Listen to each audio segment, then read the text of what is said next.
Yo, what's going on, everyone? And welcome to News, Games, and More. I'm your host, Akeem Lawanson, here on the Friday edition of IGN's news show, all about breaking the internet. We got gaming news and entertainment news here. And joining me this evening, we got Stella Chung, Mitchell Saltzman, and new to the fray, Ben Watts.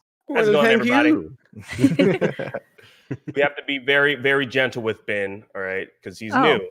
So yeah, handle with care, please.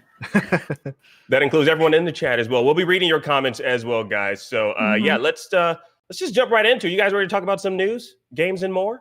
Let's do it. Okay. I'm ready.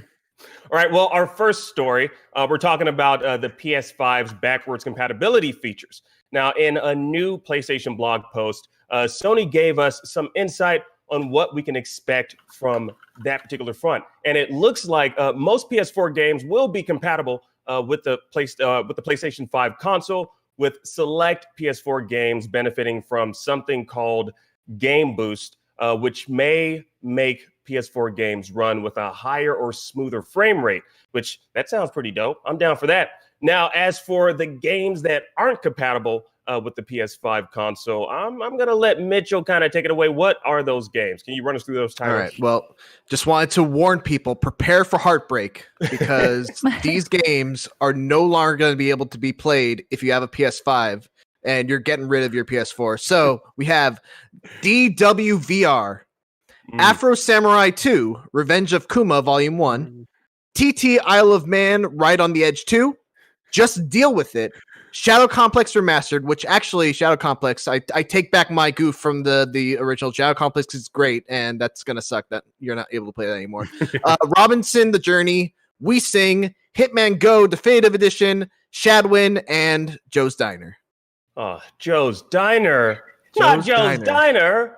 Now, out of these titles, like the only ones that I'm really familiar with is Hitman Go. Mitchell kind of briefed me on Hitman Go that it's like Pokemon Go. No, hold on. You weren't listening to me, Hakeem. You just outed yourself. No, Hitman Go is actually a really cool game. It's a spin-off of the Hitman series. It is kind of a I think it originated on phones, but it's like a almost turn-based strategy game where everything is it's got like kind of a toy kind of vibe to it. All the characters are toys and they move around these like grids, and every time you move, your opponent move, your enemies move as well. And the idea is you want to try to get behind them, knock them out, and get to the exit point of the level. It's really good. There's also a Lara Croft Go series that is also similarly very good. So that's kind of a bummer, but just play it on your phone, guys. Right? Yeah. I mean, like I feel like out of the majority of these titles, I don't know how many of them will be that missed. But before we go on, how do we feel about this? The overall news. It's obviously a good thing that the majority of the PS4 games will be playable on the PS5 console. Because you'll likely have like a back catalog already queued up. For your new system to see the benefits of this so-called Game Boost. But I'm kind of curious to know how you all feel about this and your own plans of like revisiting some of your old PS4 games on your PS5. I'll let anyone else take it if they want. Ben? Yeah. Ben, let me jump in. I mean, this list, I don't think anyone's gonna really miss anything here. There are, you have a handful of really fun games, but they may as well have just said it's completely backwards compatible. When you look at the complete library that they have to offer, when you have 10 or so games that don't make it, some of them are VR games. I mean, you're off to a good start. Sure, yes, you will have your We Sing fans out there, and they want to karaoke immediately on the PS5. But otherwise, this is a huge win. I tend to not go back so much once the new console's out. There's too many games to play, so I very rarely am going back and revisiting some of my favorites. However, when I find out exactly which games are getting that boost, maybe that'll change a few things. No? Yeah, I think it's especially exciting because the PS4's backwards compatibility situation was not very good, and so this is a sign that Sony is moving forward with with this idea of backwards compatibility in a very big way. And it's just nice to know that your library of PS4 games isn't going to get left behind. I just want to point out Jeffrey Vega from IGN commented and was like, I'm so mad WeSing won't be on PS5. Pre-order canceled. So there are WeSing fans out there. I mean, like, I'm kind of upset about just deal with it, but I guess inevitably I have to just deal with it. Oh my God. Is that the only reason why you brought that up? Yeah. He's never played that game. Deal with it. Okay. What kind of game is it, Akeem? Let's be very honest with ourselves and the viewers at home. Why else would I have brought that up? Only to make that joke. That was it. I've never here. Like it's very funny because like I've never heard of most of those titles, but you know, much like what you know, to Ben's point, like honestly, like you got the heavy hitters that you're going to be able to revisit, which I think is what's important. You know, you got God of War, you got Red Dead Redemption 2, like you got like the ones that you really kind of want to see perform, and if they get this game boost on the PS5, so I think that's.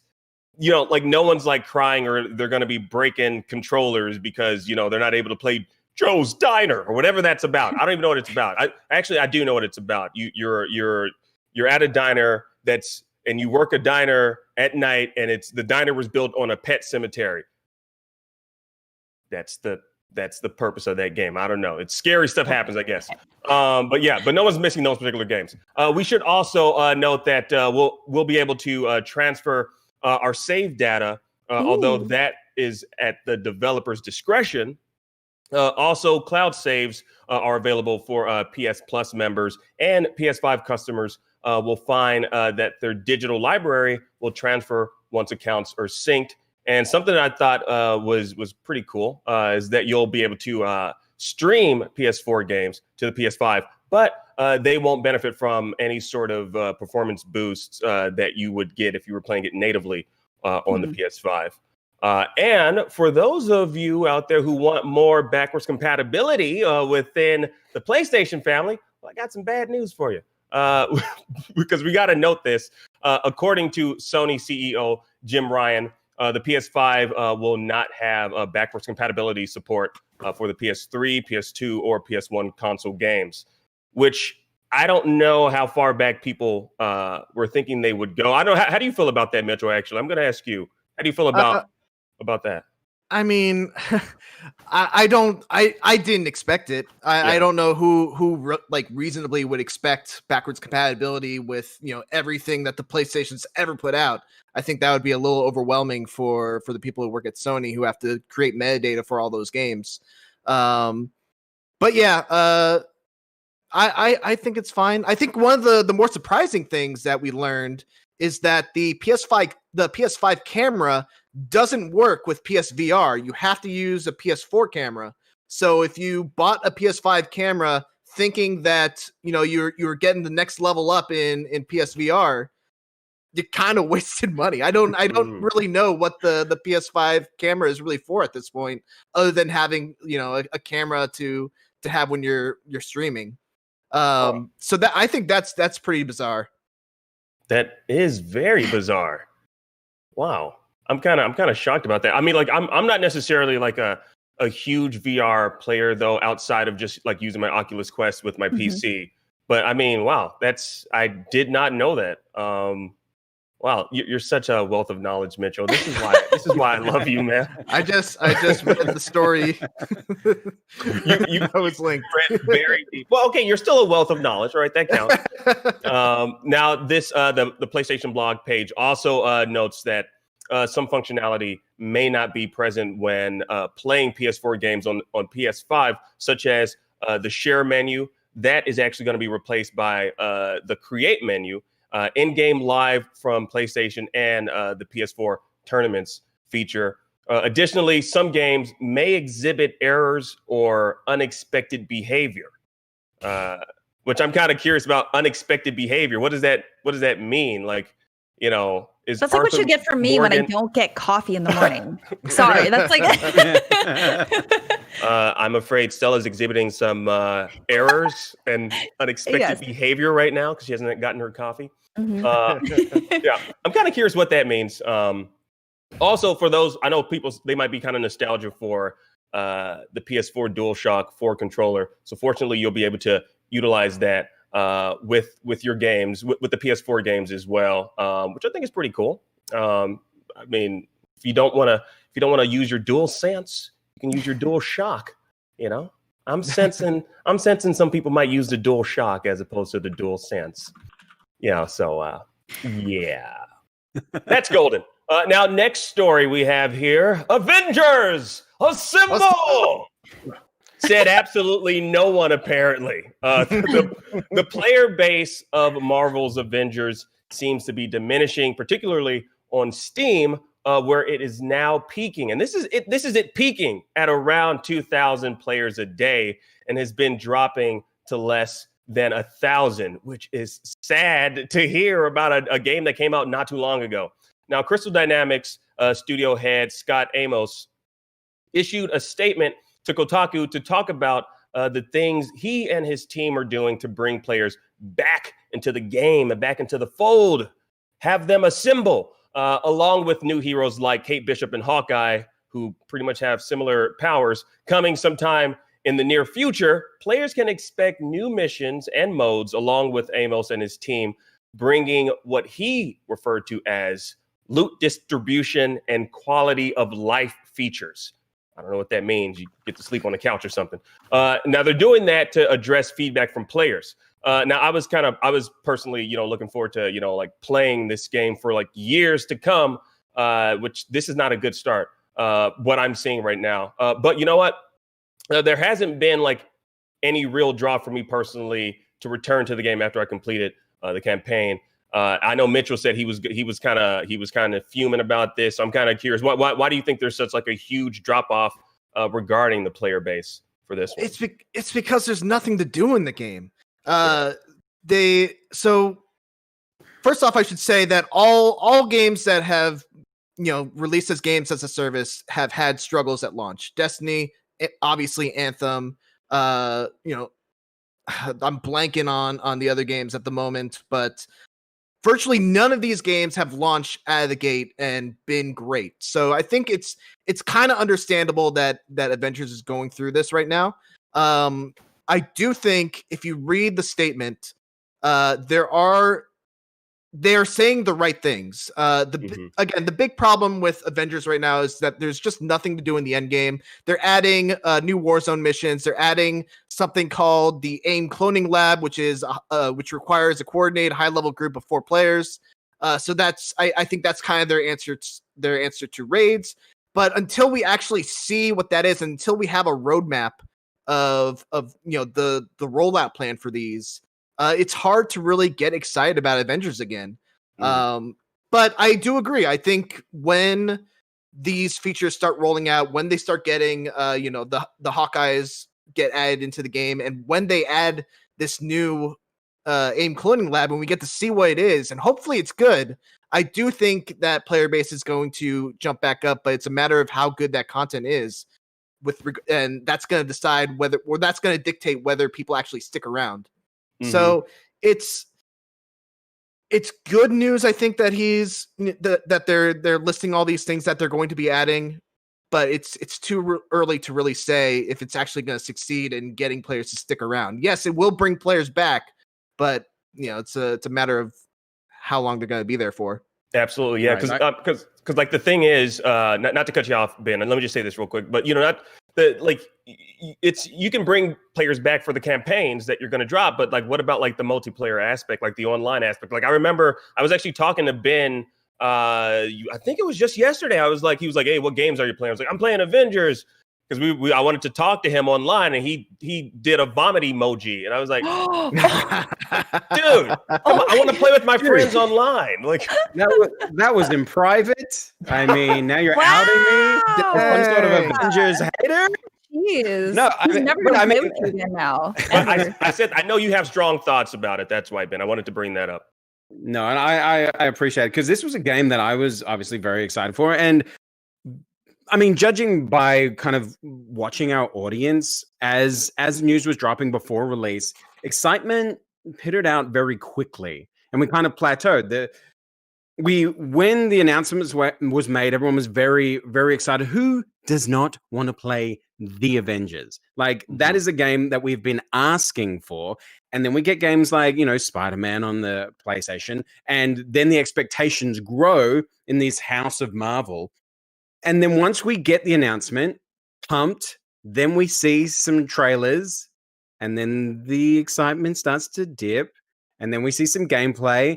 And excitement starts to dip. And the truth of the matter is, what the game turned out to be did not drive the broader audience. It seems to be a more specific game than it is broad.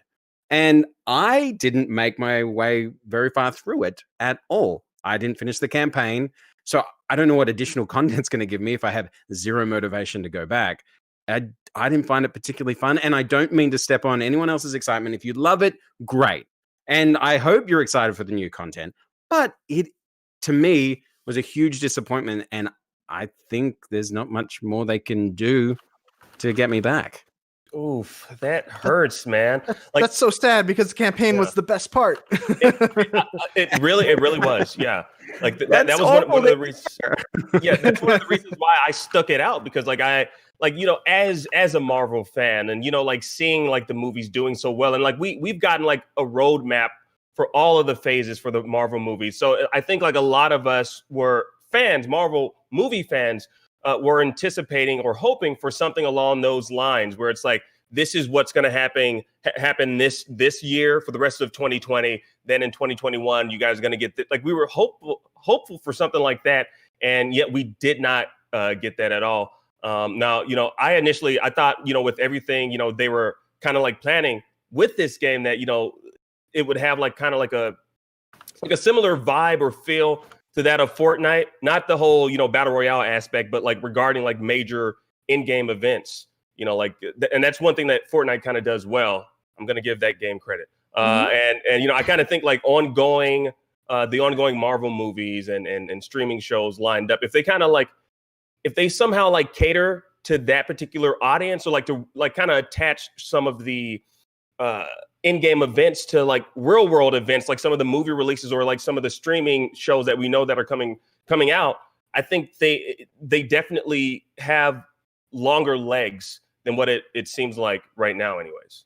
I think it's difficult because they definitely seemed that they wanted to keep the Avengers, the game, and the Avengers, the cinematic universe, is very separate. Like they didn't want to confuse those two. So I don't know how you play into that necessarily. Like, a Fortnite can, which I'd be very curious. How many players are playing the new season of Fortnite of the Avengers content compared to how many people have played the actual Avengers game? Just numbers wise. Yeah, me too. What's Sorry, up, just Stella? real quick. I just thought this with the comment chat was update. super funny. Yeah. So Steve Bishop in our YouTube chat said this stream may end up with more viewers than Avengers has players, and I just I cannot. I can't I'm sorry. believe you read that. Ouch. What? Ouch. I read it and I had an immediate like physical reaction. I saw it. I saw that comment go, and I saw you laugh. I'm like, oh, I know what she's laughing at. Oh my god, I don't know. I really, so I'm just finishing up. I just finished the main campaign for Spider-Man on PS4, and it was Nice. so good. And then seeing this stuff, I'm just like, I'm genuinely not interested in Avengers, and I feel bad because I'm just like, I love the MCU, but this isn't it for me. So I don't know. I like hearing all these arguments, but I'm just like, I'm good. That hurts. That really pains me to hear. I'm Like, sorry. because- the reason it pains me to hear is because like I really want to play this with my friends, and it turns out like the majority of my friends are like, "Oh, you're still playing that, man?" Yes, I'm still playing it, man. I'm a huge Marvel fan, so I'm looking forward to whatever new content that they give us, outside of what we've currently gotten. And like also like I want some main villains. I'm tired of fighting AIM robots. I want to fight some big baddies. I think that's. I think what you just touched on is like the biggest problem with Avengers right now. There's like 3 bosses in the whole game. There's Abomination, there's Taskmaster, and then there's like a giant robot or something. And it's so exhausting to have to keep on fighting the same bosses in the same levels over and over and over again. And that's not what the Avengers are about. The Avengers should be about fighting these huge bosses with each character having to do something unique. The other big problem is that Avengers feels like a single player game that you're kind of playing with other people who are also playing a single player game along with you. There's like a couple of times where you need to coordinate with them, but if you compare it to like something like Destiny, which I mean, I think Avengers would love to have that comparison. They're obviously trying to be like Destiny, but Destiny has all these different strikes that require coordination. They have the raids that require intense coordination between all 6 players, with each person having a specific role that they have to do, to their utmost ability. And Avengers has none of that. And I think that's the crucial problem that Avengers has right now. Yeah. So my last question on this is ultimately what do we think they could possibly do to kind of bring players back? Like, what could they possibly do?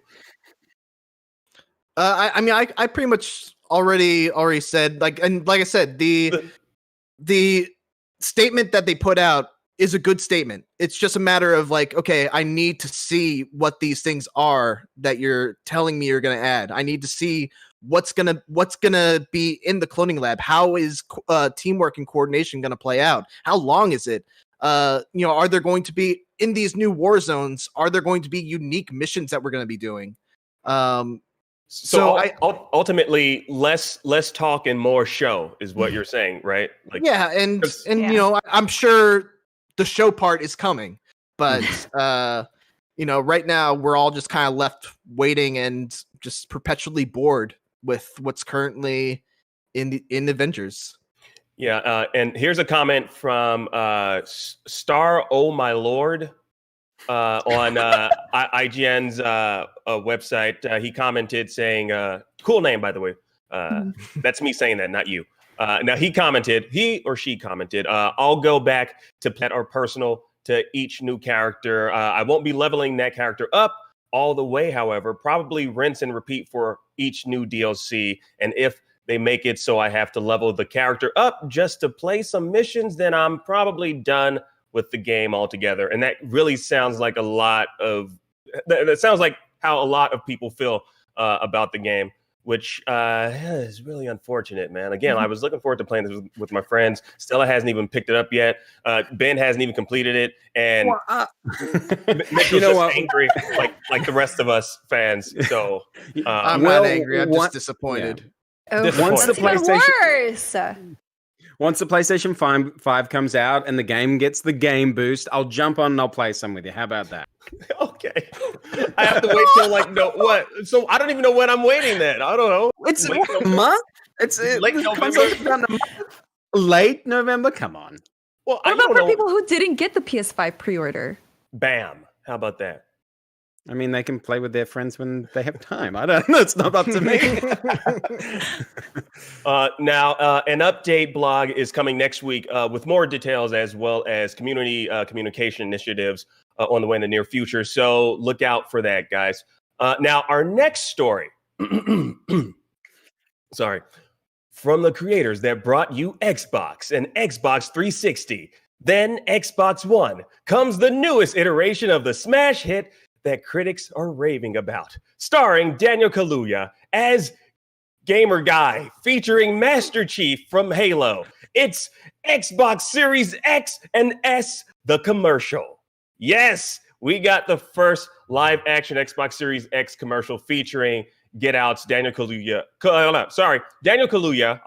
His last name is such a tongue twister. It features Daniel traversing different worlds, including Destiny 2, Halo, Assassin's Creed, and many, many more. It's a really cool and epic commercial featuring an amazing song that I just downloaded called No Ordinary by musical artist Labyrinth, which really kind of just like adds to the cinematic feel of the entire commercial.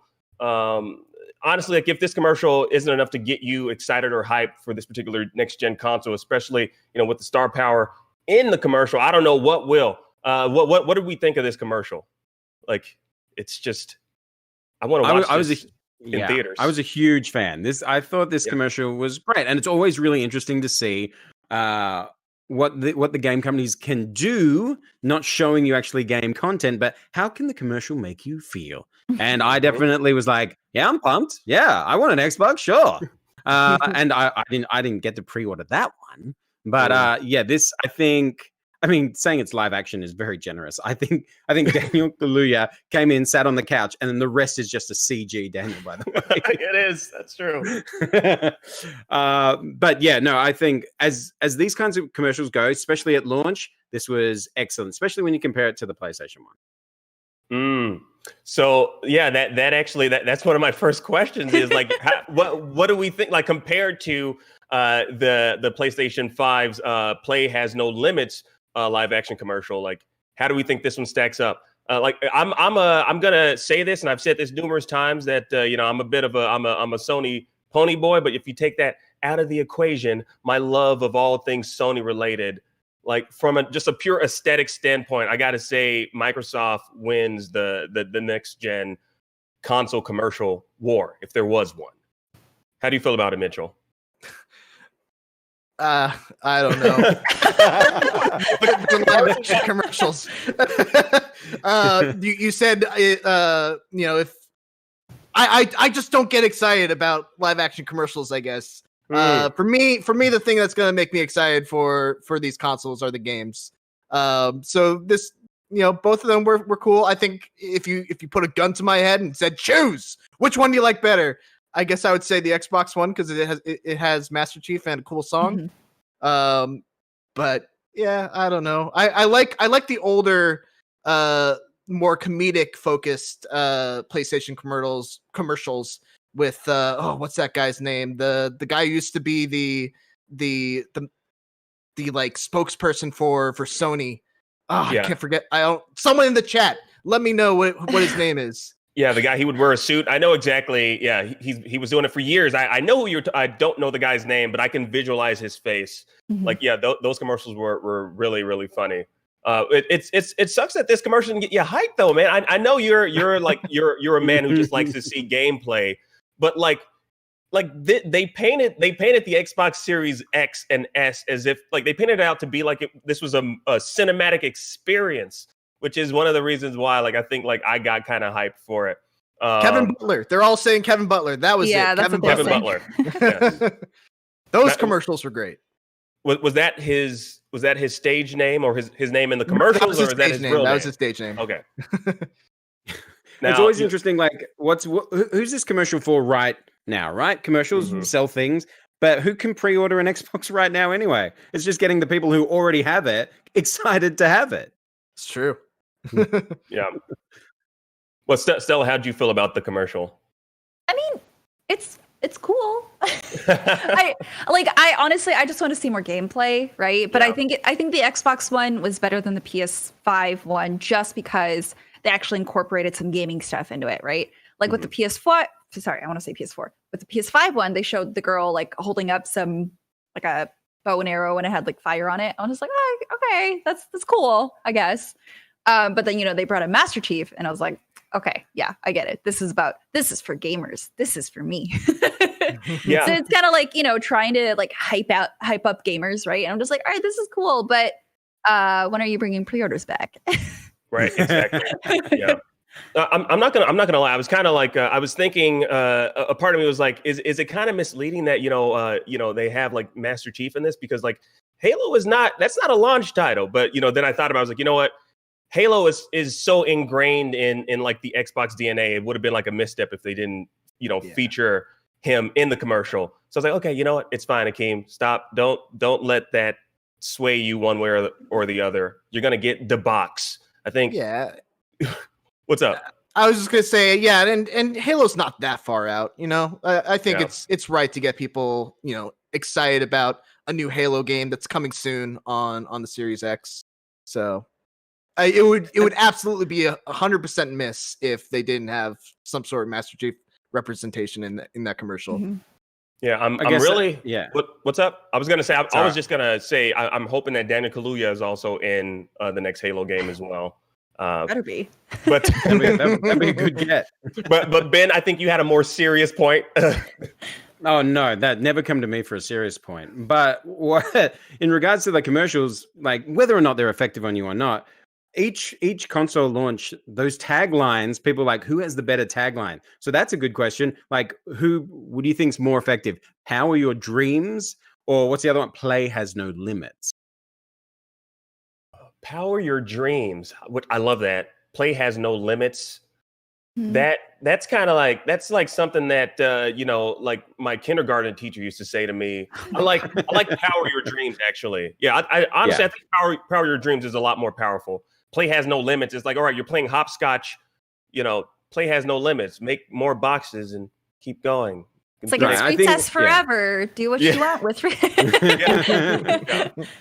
I think when you say play has no limits, you set yourself up for a failure because you're like, okay, well, I can't take it just anywhere I want. It's not completely portable. These are all these limits that I'm finding, PlayStation. Mm-hmm. Yeah, you're right.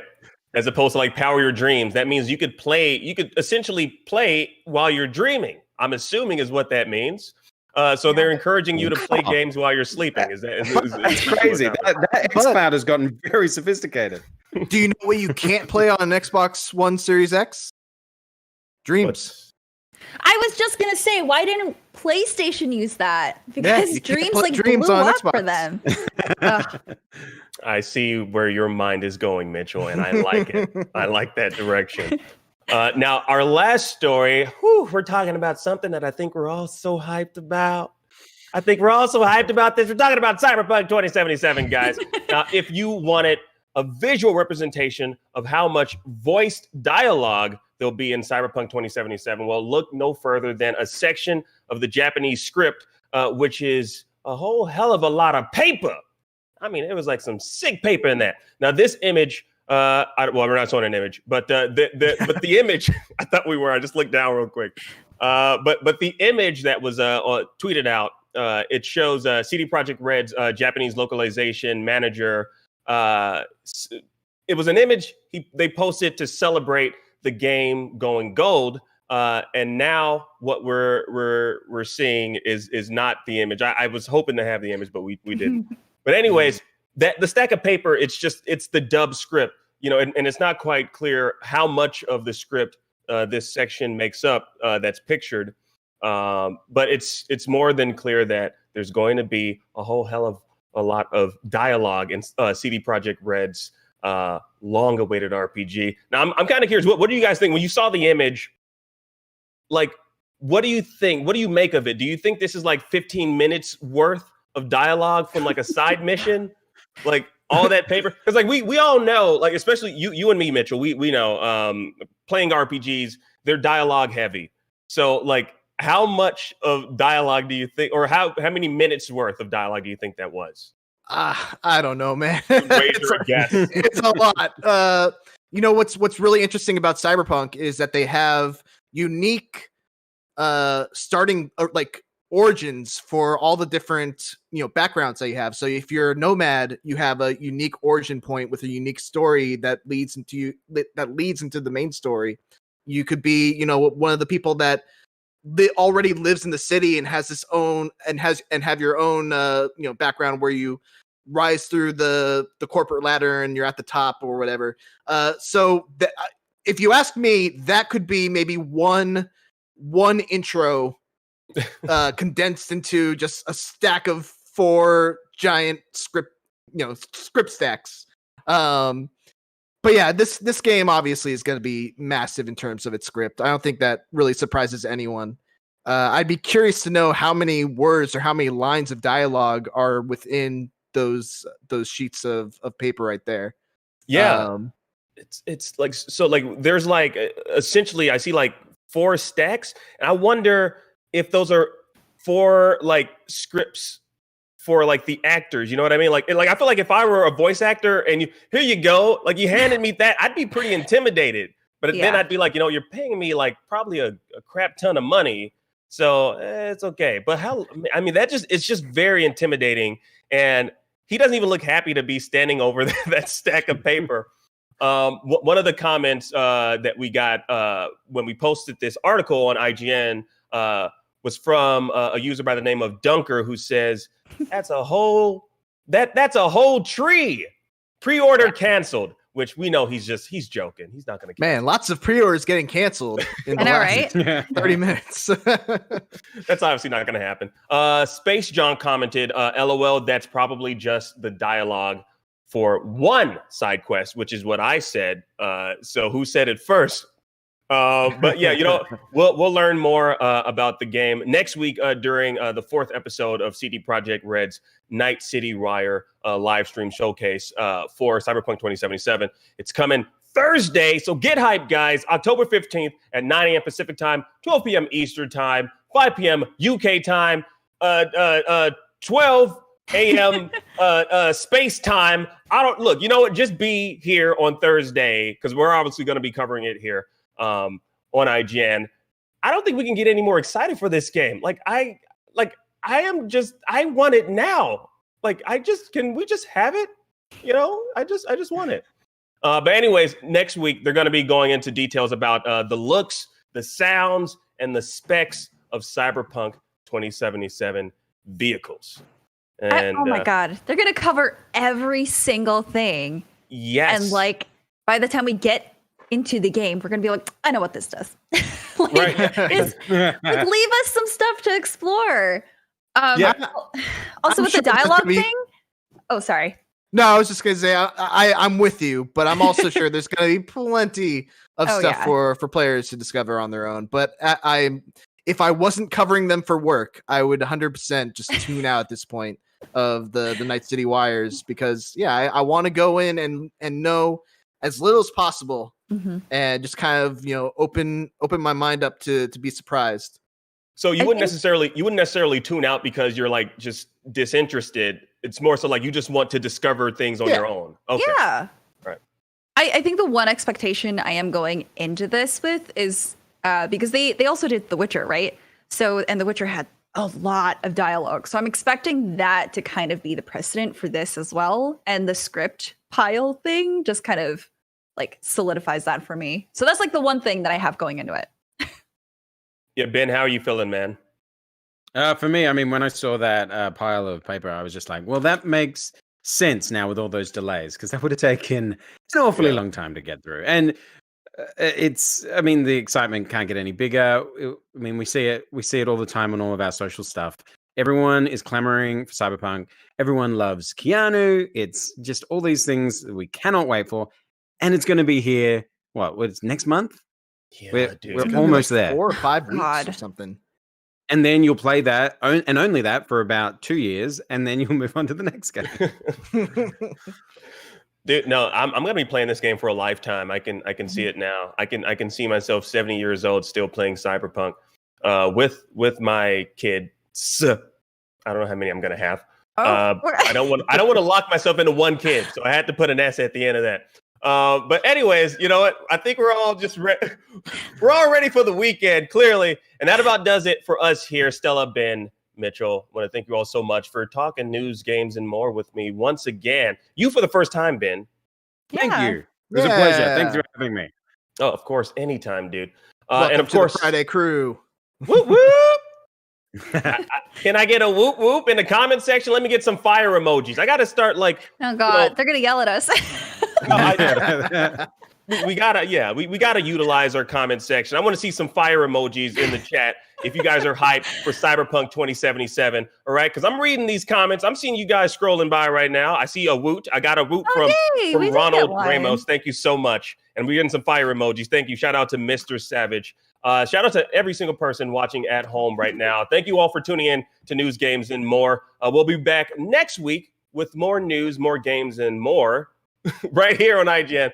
Have a good weekend, guys. See you then. Bye-bye.